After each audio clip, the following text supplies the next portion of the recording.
Let's get an update on the World Cup. The 32 countries who are going to compete in Russia, they know who they are. But the big question now is the draw, the group of death, and who will, the draw is coming up. It's true, and that happens on Friday in Moscow. Now, the big question, who will get Spain from pot 2? Because FIFA, the world's governing football body, they decide on who's the group leaders and second and third and fourth levels according to the FIFA ranking, which is quite a joke. Most people believe it's a joke. How come? Poland. Because Beitar's not in there. Of Beitar, course. Jerusalem was in there. After the giant draw last night, yes. Now, Poland is one of the group leaders, but Spain is in pot 2. That leads to a situation in which Spain could be with one of group leaders. So we may have a group with Brazil and Spain, Argentina, Spain, or Germany, Spain.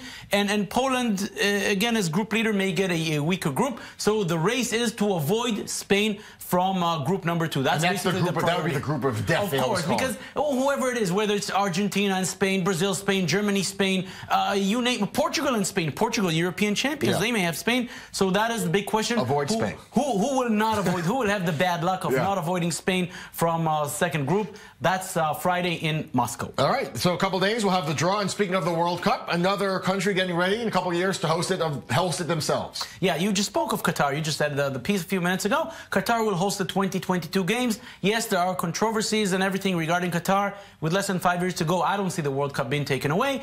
But Qatar is now released. We're seeing it. These are the images for the 7th stadium. They're building 8 new stadiums. This is the 7th stadium, which will be built, which will be completely recyclable. It will be built entirely from particles and parts that are recyclable. It can be reusable. Basically, everything can be reused. I still like Teddy Stadium in Jerusalem. That's It's very nice, Teddy Stadium in Jerusalem. I remember it had 2 stands. One.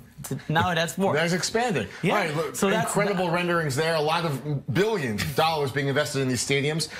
Moving on to Olympians, Russian Olympians. The doping charges are still now piling up. Yes, that story is not over. It's still ongoing. And we just learned this week that 5 more Russian competitors from the 2014 Winter Games in Sochi, they've been banned for life for doping offenses. 2 of them are actually gold medalists. Of course, we remember that in the Sochi Olympics in Russia, the Russian laboratory basically played around with the samples so that you can dope. If you're a Russian athlete, you can dope, but your sample will come clean.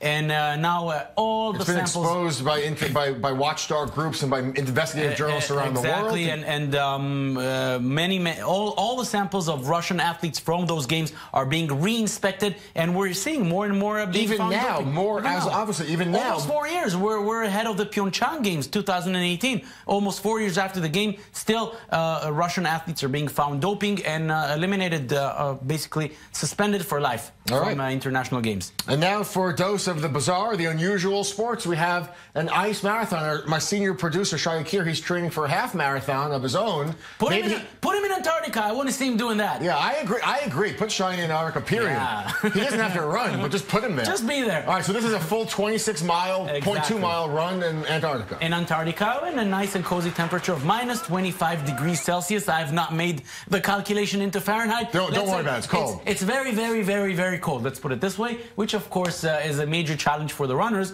On the one side, keeping warm. On the other side, not taking off your clothes once you start running and become hot, because obviously the temperatures will kill you, literally. And they stop every few miles for hot drinks and food in order not to dehydrate, not to become tired. I admire those people. Good for them. And actually, we have a soundbite from one of the competitors. The winner. Let's hear it. The winner of the Ice Marathon of Antarctica. The biggest challenge of the race for me was the conditions, because you had to wear clothes that would be suitable into the wind, and then you were overheating a little bit when the wind was at your back. Overheating in minus 25 degrees, I'd love to see that. All right. Okay, Jonathan, great segment. Thanks so much for bringing us these sports updates, these sports stories from around the world.